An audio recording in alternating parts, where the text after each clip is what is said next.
哇！而家啲錢咁好用嘅咩？總價80零萬，可以喺珠海啊買到新規產品1000尺嘅4房單位啊，首期5萬，月供3000零蚊嘅咋。我哋睇翻個示範單位先。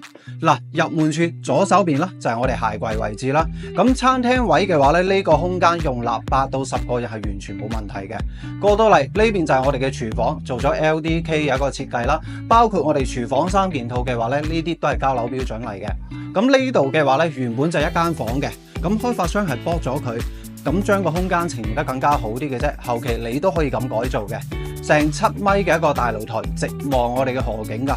呢度去到我哋嘅萬達廣場10分鐘時間，樓下有直通巴士站，可以直返香港嘅太子同埋荃灣，都係個零鐘嘅時間嘅啫。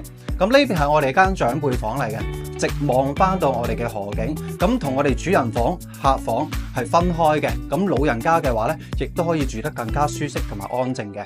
咁我哋睇翻我哋另外一邊休息區，咁過嚟呢邊嘅話咧，就係我哋嘅公共衛生間啦。咁啊，隔離呢邊嘅話咧，就係我哋另外一間客房啦。咁着重講講呢間房，佢係一個洋改房嚟嘅，呢個面積贈送一半俾你，同埋呢個開發商啊厚度啊，同其他開發商唔同。嗱，呢啲窗全部封埋俾你噶啦，你唔使加錢，亦都唔需要額外自己再使錢揾人去改造噶。